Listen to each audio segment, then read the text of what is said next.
After the Labor Day weekend, there were over 200 arrests and almost 20 guns that were seized.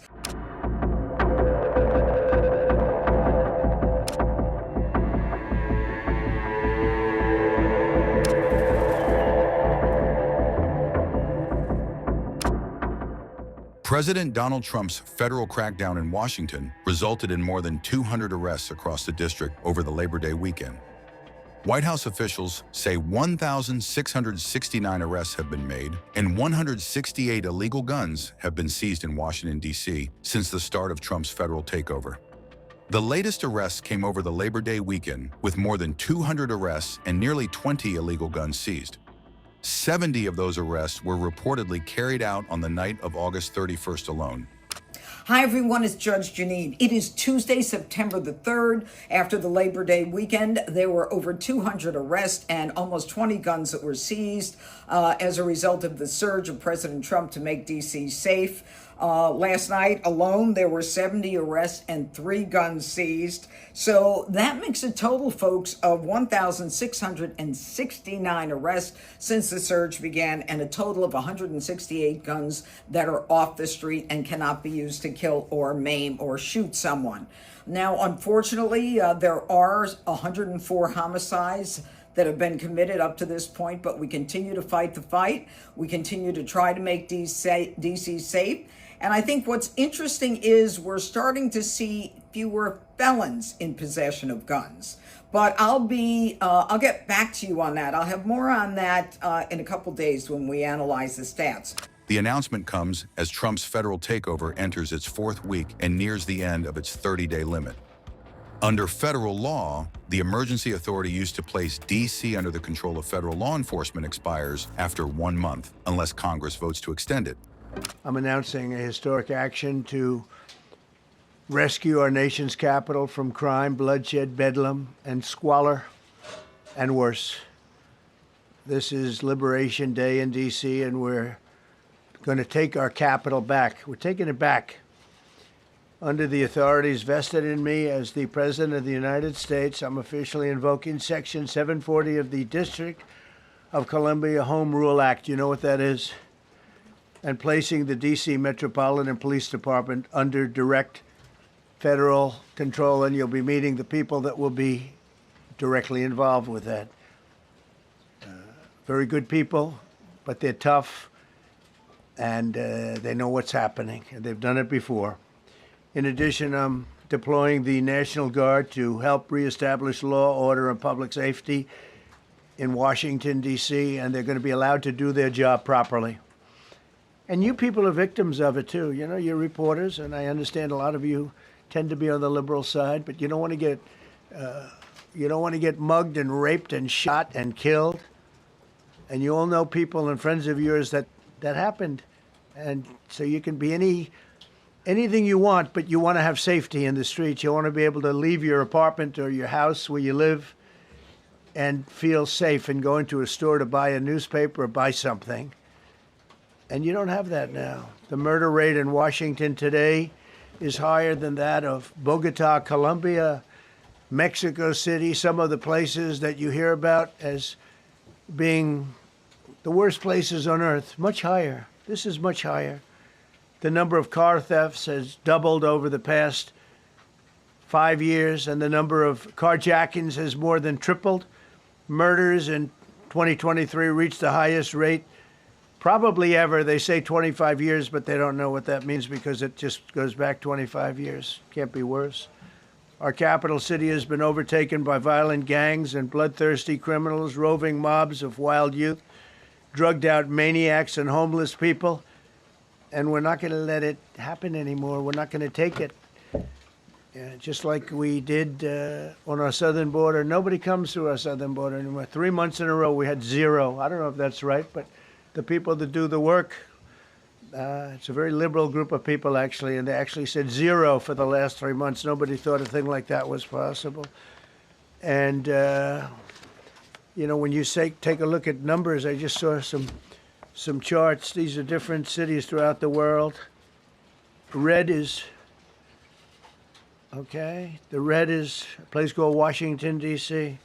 Look at these Baghdad we doubled up on Baghdad. Panama City, Brasilia, San Jose, Costa Rica, Bogota, Colombia, heavy drugs. Mexico City, I mentioned, Lima, Peru, all double and triple what they are. So do you want to live in places like that? I don't think so. I don't think so. And I think the people in this room, if you wrote correctly, you'd see, look at the kind of numbers we have. D.C., 41 per 100,000, number one that we can find anywhere in the world. Other cities are pretty bad, but they're not as bad as that. Is that where you want to live? The reporters of the world? Juvenile offenders and crimes against persons, as they say. It's getting worse. Not getting better, it's getting worse. And we had a recent indication.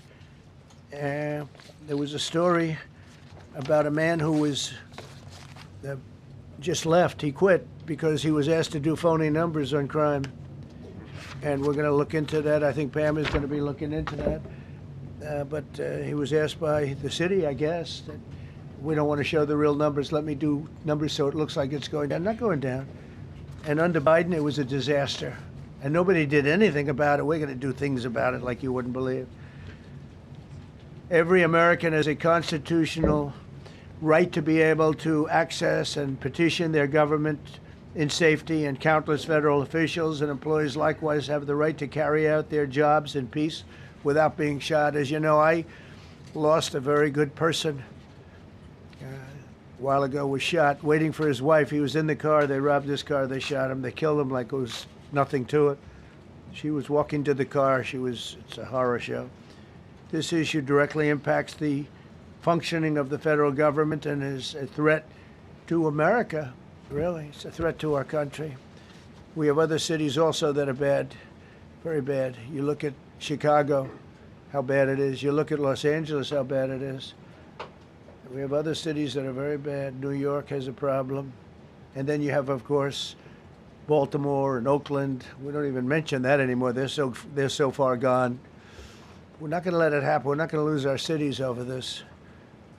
And this will go further. We're starting very strongly with D.C., and we're going to clean it up real quick, very quickly, as they say. This dire public safety crisis stems directly from the abject failures of the city's local leadership. The radical left city council adopted no cash bail. By the way, every place in the country where you have no cash bail is a disaster. That's what started the problem in New York, and they don't change it. They don't want to change it. That's what started it in Chicago. I mean, bad politicians started it, bad leadership started it, but that was the one thing that's central, no cash bail. Somebody murders somebody and they're out on no cash bail before the day is out. We're going to end that in Chicago. We're going to change the statute. I spoke with Pam and Todd and everybody. We're going to change the statute, and I'm going to have to get the Republicans to vote because the Democrats are weak on crime, totally weak on crime. They don't know why. They want to stop because they get mugged too. But we're going to change no cash bail. We're going to change the statute and get rid of some of the other things. And we'll count on the Republicans in Congress and Senate to vote. We have the majority, so we'll vote. We don't have a big majority, but we've gotten everything, including the great, big, beautiful bill. Today, we're formally declaring a public safety emergency. This is an emergency. This is a tragic emergency. And it's embarrassing for me to be up here. You know, I'm going to see Putin. I'm going to Russia on Friday. I don't like being up here talking about how unsafe and how dirty and disgusting this once beautiful capital was, with graffiti all over the walls. It's another part of it, by the way, because we're talking about safety, but we're also talking about beautification. We have the most beautiful, potentially, capital in the world. We always had. So today we're declaring public safety emergency in the District of Columbia, and Attorney General Pam Bondi, who's fantastic, is taking command of the Metropolitan Police Department as of this moment. And I'll be making the appropriate notifications to Congress and to the mayor, our new DEA administrator, who's one of the top in the country. He better be Terry. If you're not, I'm going to get rid of you so fast. Terry Cole. Terry, thanks. Very good. Just got him. Most highly recommended person. And you'll be designated as the interim federal commissioner of the Metropolitan Police Department. Okay? And you run them tough. They're good. You have a lot of good people. You have people that shouldn't be there. You also have people that shouldn't be there. They got in there because of woke. But you have a lot of great police. And those people are the ones that want to help you. This city will no longer be a sanctuary for illegal alien criminals. We will have full, seamless, integrated cooperation at all levels of law enforcement, and we'll deploy officers across the district with an overwhelming presence. You'll have more police, and you'll be so happy because you'll be safe. When you walk down the street, you're going to see police, or you're going to see FBI agents. We're going to have a lot of agents on the streets. You're going to have a lot of essentially military, and we will bring in the military if it's needed, by the way. We're going to have National Guard, but we will bring in the military if needed. People say, oh, that's so terrible. He's going to bring in, it's been used many times over the years. I don't think we'll need it. I think we've got so many great people, including the people that are in the police department with proper leadership. They'll immediately begin massive enforcement operations targeting known gangs, drug dealers, and criminal networks to get them the hell off the street, maybe get them out of the country, because a lot of them came into our country illegally. They shouldn't have been allowed in. They come from Venezuela. They come from all over the world. We're going to get them the hell out. They won't be here long. The Metropolitan Police Department and the federal authorities will be supported in the effort, a really big effort, the 800 D.C. National Guardsmen that we'll put on, and much more if necessary. I just signed some executive orders. I'd like to have Will please come up, and we'll let the people know what we signed. Do you want to put them down? Yes, sir. Go ahead. A short while ago in the Oval Office, President Trump signed two crucial executive actions to deal with the emergency crime conditions we currently face in the District of Columbia. The first of these was an executive order, as President Trump said before, invoking his powers under Section 40 of the Home Rule Act to take federal control of the D.C. Metropolitan Police Department. Along with that executive order, President Trump signed the statutorily required notification letters to Mayor Bowser and to the relevant House and Senate committee leaders. The second major executive action that President Trump signed was a presidential memorandum directing the Secretary of Defense to utilize the National Guard to address the conditions we see on our streets here in D.C.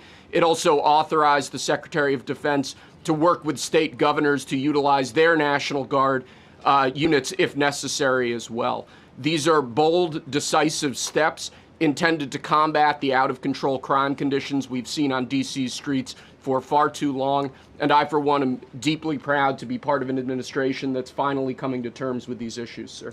Thank you very much. Sir. Thank you.